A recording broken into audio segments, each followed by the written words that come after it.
My name is Robert Shaw. I want you to know I am a genius.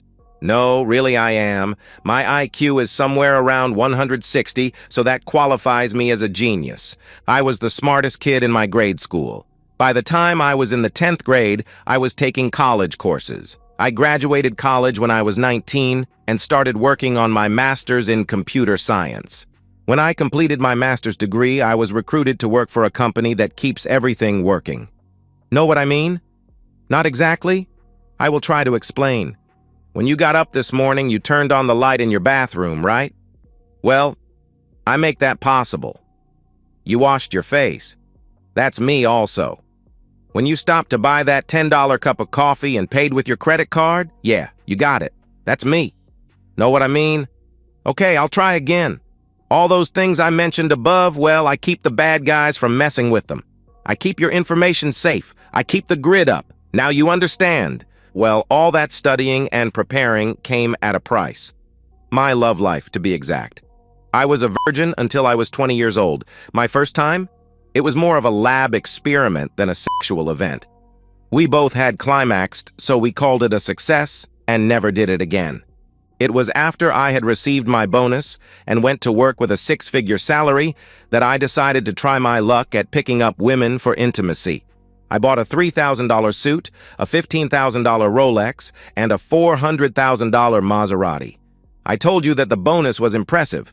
Believe it or not, the first two ventures out into the world, I came up empty. Then one night, I had just parked in front of the bar, walked in, and sat on a stool. I ordered whiskey, straight. I hated the taste, so this would last all night. I kept tipping the bartender, so she let me keep my seat. This good-looking blonde sits down next to me and asks if I will buy her a drink. She talks, and I listen for about an hour. I try to talk to girls as little as possible so they don't notice how shy I am. She carried on the conversation, but finally said she had to go. She asked me to take her to dinner Saturday night, so I got her address and phone number. I was off and running. Saturday evening, I showed up with flowers. She thanked me, put them in water, and we left for the restaurant.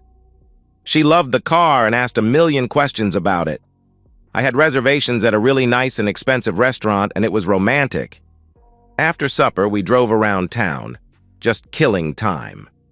Back at her apartment, I walked her to the door and received a kiss on the cheek. I was in heaven when she asked me out again for the next week. It was 2 weeks later, after the third date, that I was invited in and got the full boyfriend treatment. We took a break and then repeated the act. I was a stud. She told me so. This went on for about 6 months. Then one night she wanted to stay in. Over a cold turkey sandwich, she told me I was going to be a father. Now I was surprised. I'll tell you why later. But I asked what she wanted to do. She said her religion would not let her get an abortion, so she was going to have the baby. I told her I would do the right thing and marry her if she wanted. She did, and 2 days later we were on the way to Las Vegas in the wee chapel of love. We celebrated at the MGM and then came home. I moved her out of her apartment and into my house. Okay, it's more of a mansion than a house. 5 bedrooms, 6 baths, 4-car garage, swimming pool, tennis courts, hot tub. Complete gym in the basement that I had never used, and a theater room with stadium seating for 30 people, also never used. She was happy. She quit her job to get ready for the baby. I thought every day that I would come home and find her crying about having a miscarriage. You see, we were supposedly exclusive when we were dating. So when she told me we were pregnant, she did not know I am sterile. Have been for a long time. My mother was one of those people who did not believe in childhood vaccinations. I got the mumps, and after it was over, I was sterile. I never told her and never would. Having kids was a dream of mine. I am an only child. Both my parents were only children, and now they are both dead. I literally have no family. The day we found out that she was having twins, I was the happiest man in the world. I never let her suspect that I knew the kids were not mine. The babies were born. Twin boys. They looked just like me. Black hair and blue eyes. Okay, they had their mother's nose. But anyway, I was happier than I had ever been. I knew the truth. but I accepted the boys as my sons. It was maybe 2 months after they were born that Sue changed. Some type of postpartum depression. We went through 3 nannies. She was impossible to be around. Then one day it changed. She was happy, laughing, and even playing with the kids. She went out once or twice a week with some of her old girlfriends. I accepted it and really did not mind. We were being intimate again, maybe 3 or 4 times a week, and I was taking care of my sons a couple of nights a week, and I enjoyed that. It was one day at lunch that an old girlfriend of Sue's walked up to my table and asked about the twins and Sue. After a little light conversation as she was leaving, she said, "Tell Sue to call me sometime. I haven't seen that girl in ages." Now that was a strange remark. Sue and she had gone out for drinks just last night. That started the surveillance. I put a GPS tracking device on her car, a GPS device on her phone, and cameras all over our house. The cameras were in case she decided to bring her lover home. That never happened. But the devices on her car and phone did show me where she went and who she met. The next time she went out for drinks with the girls, I tracked her to a motel on the edge of town. With my sons in their baby seats, I waited outside room 104. I saw her car parked next to another car in front of the room. It was the only other car in the lot with our state's license plates. I took pictures of the car and the plates, then went home. The boys were bathed and asleep when she came in. She went directly into the shower, then came to bed, kissing me on the cheek and telling me she was tired. Yeah, I bet. The next day, Mr. Paul Stewart's wife got the pictures of his car parked at the Super 9 motel. The note said the car next to him belonged to Sue Shaw. To say the shit hit the fan is an understatement. Mrs. Stewart showed up at our house and slapped the shit out of Sue. I had rushed home when I supposedly got the same photos on my email. I saw the slap. I confronted Sue and she did not lie. She said she was sorry and that it would not happen again. It was just a fling that had been caused by her depression. She cried. I cried and forgave her. I tried to understand. But I told her this was the only time. Next time I would divorce her and take the kids. She said she understood and promised never to again. Things went back to normal for almost a year, but I never removed the GPS devices or the cameras. From the perspective of Sue Shaw, how did both my husband and Paul's wife find out about us? Robert was home with my kids, not his. I tried for months to get pregnant by him, but it never took, so I took matters into my own hands. I found a black-haired, blue-eyed guy at a bar one night and hooked up with him until he was completely spent. I don't even remember his name, but it worked. Now Robert is so attached to those kids he is threatening to kick me to the curb and take the kids. Sometimes he is so naive. This is a no-fault state. I could sleep with the entire local high school football team, and I would still get the kids, the house, child support, and a substantial alimony check since I don't work, and he makes great money repairing computers or whatever he does. I never could get a straight answer out of him about his job. About 6 months after that woman slapped me and filed for divorce from her big husband, I saw an old friend. Jamal Atkins, he was my first. Know what I mean? I was a junior. He was a senior and on the basketball team. It ended when my dad was transferred out of state. I moved on, and so did Jamal, I guess. I never heard from him again. But a couple of friends of mine from back home said he had gotten into trouble with the law, but then left town. Now here he was, big as life in front of me. He looked at me, and I knew he remembered. "Jamal?" "Sue?" he replied. He offered his hand, but I stepped forward and kissed his lips, right there in Winn-Dixie on the bread aisle. We talked for a minute and exchanged phone numbers. I told him I was married, but I wanted us to get back together. He understood. I told him I would call him when I could arrange a time. He said he was not married or seeing anybody. He was living in a rented house in a nice neighborhood. I knew the subdivision. This is better than a hotel.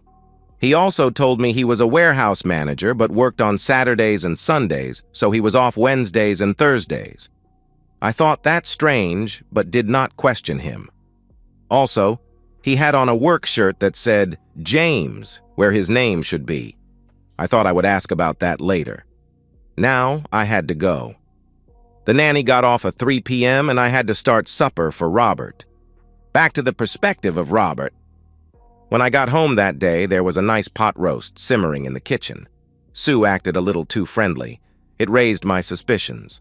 I checked the GPS both on her phone and in her car. Nothing out of the normal. Since her last affair, she had acted normal, and we made love 3 or 4 times a week. We did it all. She was acting so weird that I decided to start checking her more than my usual once a week. I also decided to borrow her phone after supper. I installed this new app. When her phone rang, I got a message and could listen in if I wanted. I could also listen to her outgoing calls without her knowing. I could turn on the phone when I wanted, and it became a listening device that was good up to about 15 feet. Technology is amazing these days. From the perspective of Sue, I waited until the next Tuesday to call Jamal. Let me tell you something. I love my husband. In a way, I think. Look, I was raised in a blue-collar household. We were always a little short of money, but my parents made it work. I swore to myself that I was going to do better in life. The night I saw Robert pull up in that Maserati and then sit at the bar showing off his Rolex, I went after him. I did what I had to do. That shy introvert was like putty in my hands. Within 6 months, I was pregnant and married. He was so excited about the kids. That tied me to him and that big paycheck of his forever. But I am going to have my fun with Jamal, and Robert is not going to know or find out. Wednesday, I pull into Jamal's garage. I go into his house through the garage. No one knows I am here. There will be no pictures this time. How should I describe this time with Jamal? It was amazing. I really got off thinking I had pulled one over on my genius husband. He would never know. I even said that he was so much better than my husband. Most of the things I said were just in the heat of passion, and I did not mean. I had not thought of Jamal in years. After he came, I went to the bathroom and cleaned up. Jamal wanted me to stay, but I could not. I did not want to raise suspicions with Robert, but I promised I would be back tomorrow. We had started going to church, and they offered a Mother's Day off program. I could drop the kids off at 9 a.m. and pick them up at 3 p.m. We could spend more time together. That seemed fine with Jamal, so we made it a date for the next day. I went home really happy. I was in control again. I did feel a little guilty, so in bed that night, I let Robert do his thing. From the perspective of Robert. She thinks she got away with what she did today. I may have missed the first part, but I was listening when she was telling her lover about how she missed him and how he was the best. Crap. I thought we had gotten past all that. I had found out the house was rented to James Lincoln. I pulled up his driver's license, and he was black. He had a car registered in his name, and he worked in a warehouse in an industrial park here in town. He was a forklift driver. How did she meet him? Why does she keep calling him Jamal? I need more time to check him out and develop a plan to get him out of our lives, just like I did with that Stewart character, from the perspective of Jamal. Want to know my story? Okay, here goes. I played high school basketball. I was good, but not that good. My senior year, I met Sue, and we started dating. I got her cherry one night in the back seat of my grandmother's Buick. Of course it was good. We dated about 6 months, as I remember then she moved off. I never heard from her again. I graduated, and of course there was no job for a poor black kid who barely graduated. My basketball skills did not get me any offers to go to college, so I did the only thing available. I started selling drugs on the corner. I was bringing in good money. My grandmother did not approve and tried to get me to stop, but I could not find anything else. I moved up in the organization. I became a favorite with one of the Mexican bosses, and I started managing some of the guys on the corners. One night, this Mexican and I caught one of my boys stealing from us. To set an example, I took him in an alley and capped his ass. At first, I planned on throwing that gun in the river, but then I had an idea. This Mexican liked to practice shooting his pistol, so I took him to a gun range. As we were finishing up, I made a joke about my pistol not shooting straight. He took it and fired it about 8 times and handed it back to me saying, "It's not the pistol, it's the pistolero." I said a sarcastic thanks while grinning on the inside. Things went well for almost 2 years. I was moving up in the Rio Bravo cartel. I had my own section of the city and I was rolling in dough. I picked up 10 kilos of heroin at the border and was on my way to deliver them when I had a flat. A cop stopped to help me. I tried, too hard I guess, to tell him I did not need any help. He opened the trunk and about 5 more cop cars appeared. I had been discovered. They were all feds, and after I was booked, a lawyer appeared. He told me to keep my mouth shut and he would get me a deal. 2 days later, he comes in and tells me they offered 25 years. I would be out in 15. I told him, sure, set it up. Back in my cell, I told the guard I wanted to talk to the DEA agent who busted me. In an interview room outside of the ears of the other prisoners, I made a better deal. I told them a story about Jose Gomez shooting a street dealer and I had the pistol with his prints on it to prove it. I wanted witness protection and no jail time. To make a long story short, you should just know I delivered the gun. The bullets matched, of course. Jose was arrested and I testified against him at trial. He got 99 years in a federal supermax prison. No parole and 1 30-minute visit a month. No phone calls. I found out that Jose was Don Ricardo's oldest son. Don Ricardo? He is the head of the Rio Bravo cartel. He was not happy with me. He put a $500,000 reward for the person who would bring him my head. Yes, that's right, my head. That is one of the things they do. Cut the heads off their enemies.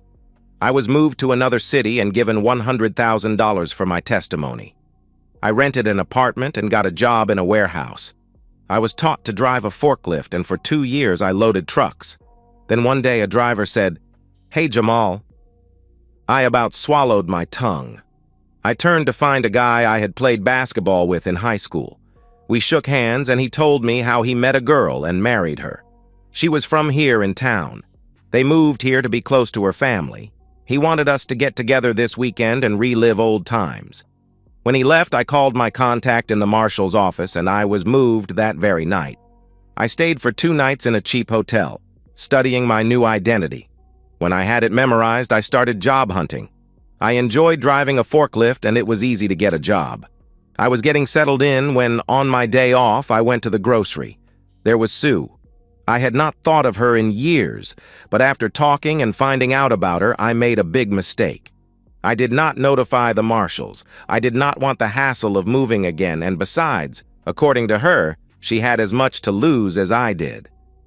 Okay, maybe her husband would not cut off her head, but she did not want to lose the lifestyle she has. So if we were both careful, I could stay here and enjoy that. She would enjoy me and nobody would be the wiser. A win-win situation. The first time was just too short. She had to get home, but she promised she would be back the next day and she could stay longer. Back to the perspective of Sue. I dropped the twins off at the church and raced to Jamal's. I had until 2:30 and I planned on using every minute of it.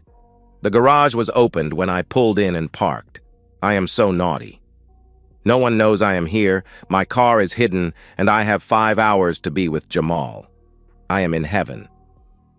I had set my phone on his bedside table just in case of an emergency with the kids or Robert. I was not expecting a call, but you can't be too careful. From the perspective of Robert, I heard it all today, her begging him not to stop, to do it harder, and how he touched her in places I never could. At one point, she screamed, "Jamal Akins, you are the best I ever had." Okay, now I know his last name. James Lincoln must be a roommate.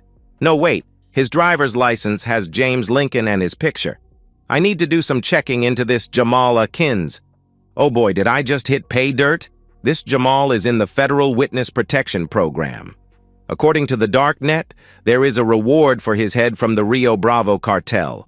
Those Mexicans don't play around when it comes to rats. I bet they will make me a deal. I was sitting at the kitchen table when Sue came in. I usually did not get home until around 5, so she was surprised. Back to the perspective of Sue. Robert is home. Something must be wrong. His work, I suspect. I'll let him have me again tonight if he wants. That will put him in a better mood. I rush in, and Robert does not kiss me. He helps me get the boys settled in their big playpen in front of the television. I go into the kitchen to start supper, and Robert tells me to sit down. Now I am worried. I got a phone call today from your phone. My phone? I replied. Listen, I recorded the message. He pressed play, and I almost fainted. Harder. God, yes, right there. Don't stop. I reached over and pushed stop.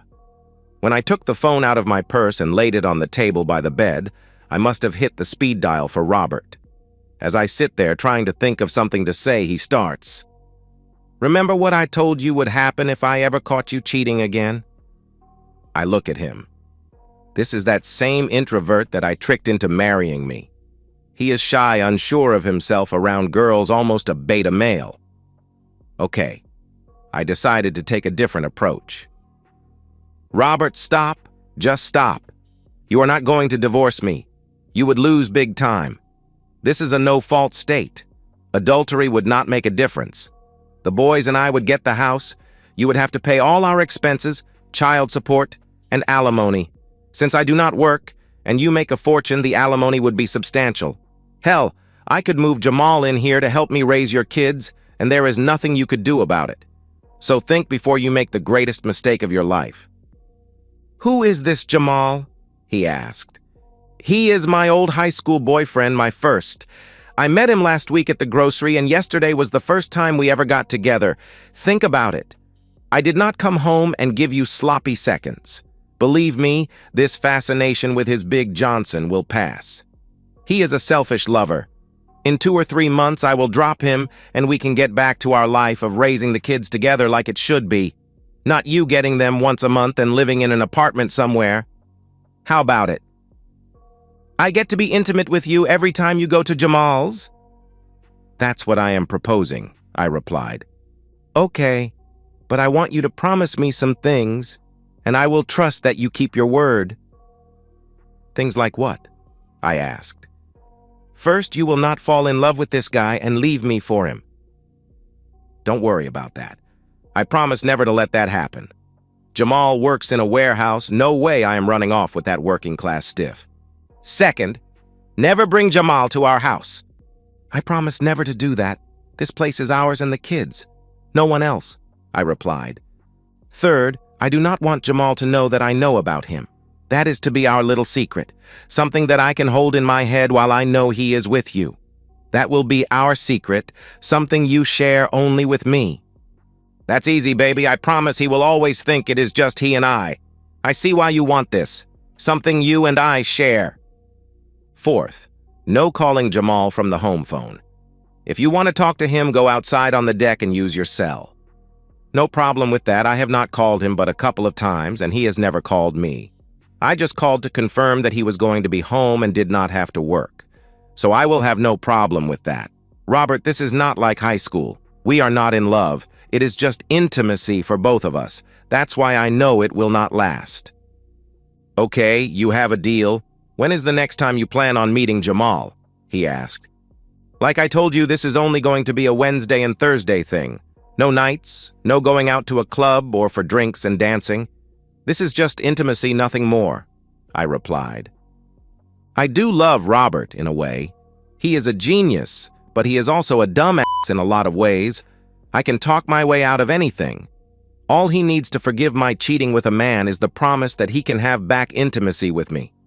I bet in 6 months I can have him watching me being intimate with Jamal.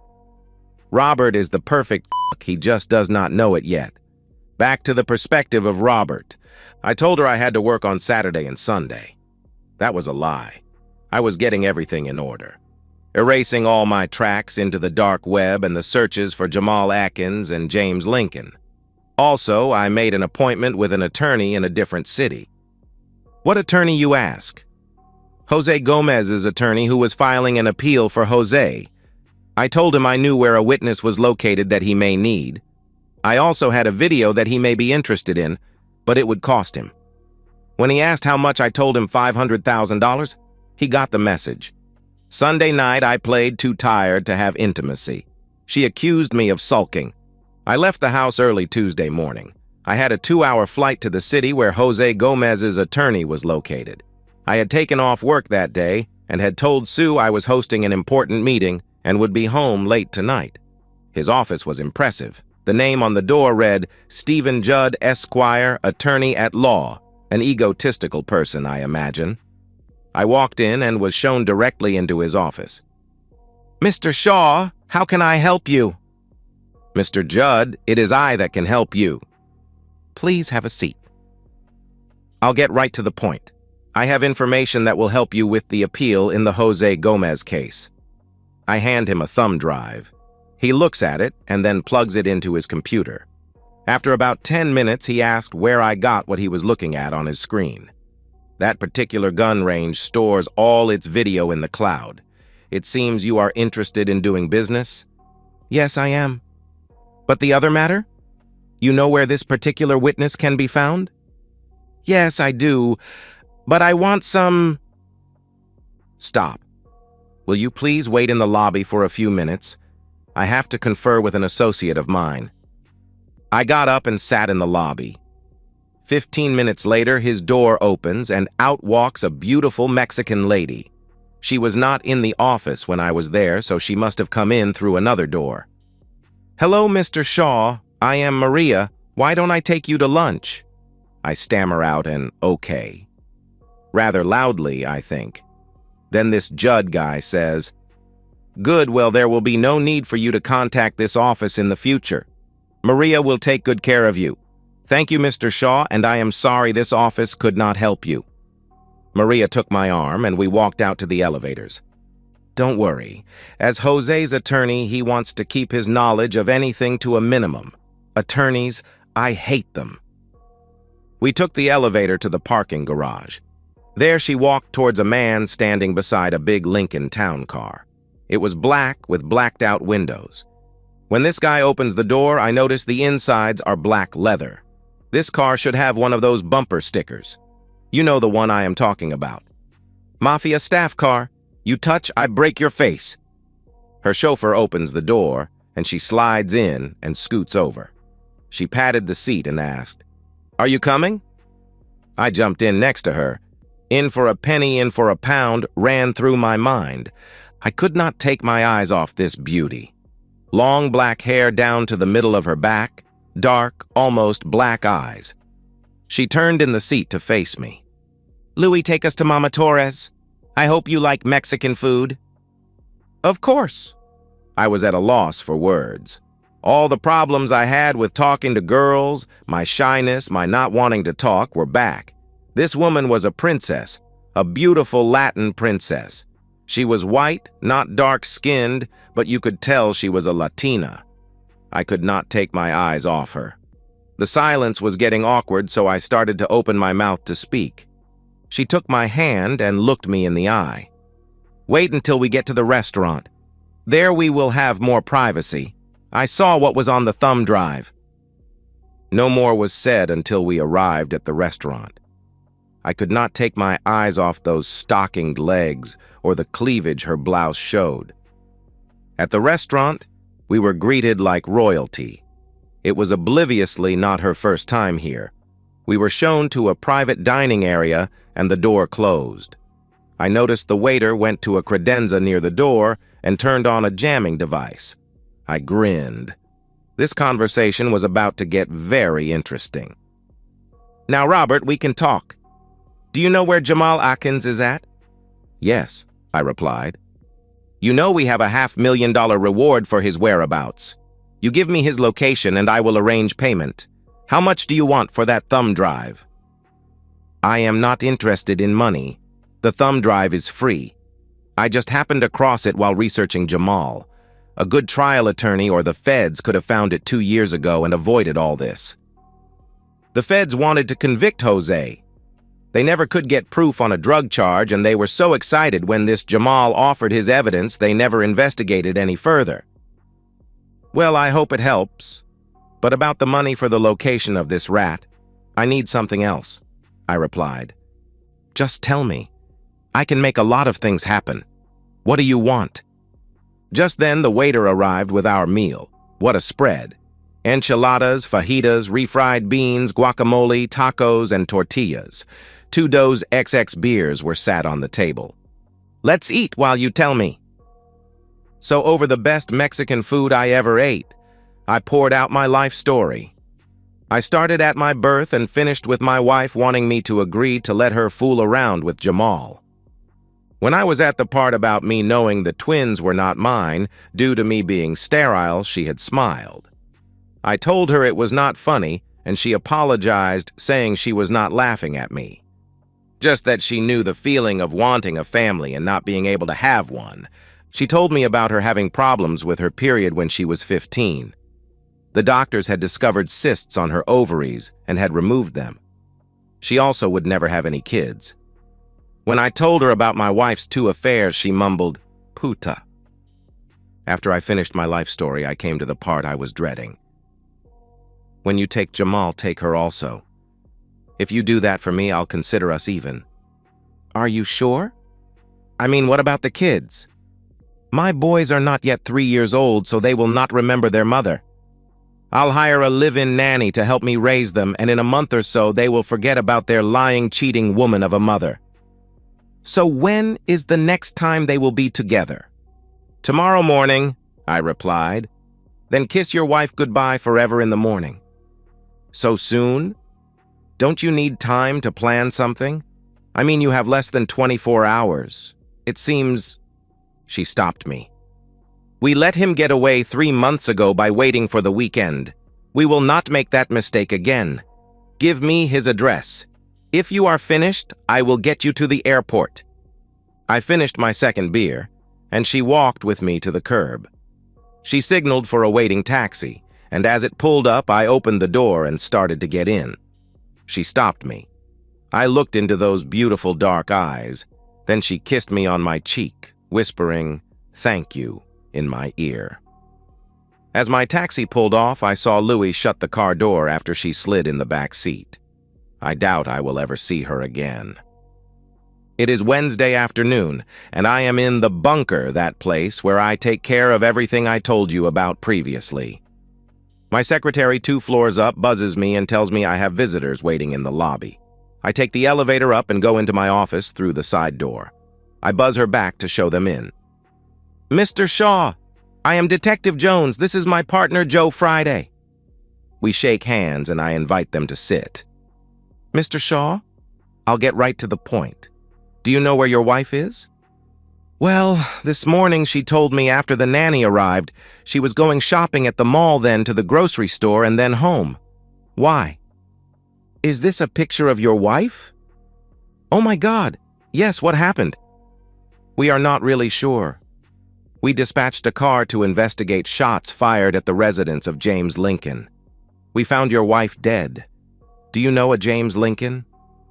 "No, sir, please give me a minute. Our twins," I sob. "I know this is hard, but we need some answers.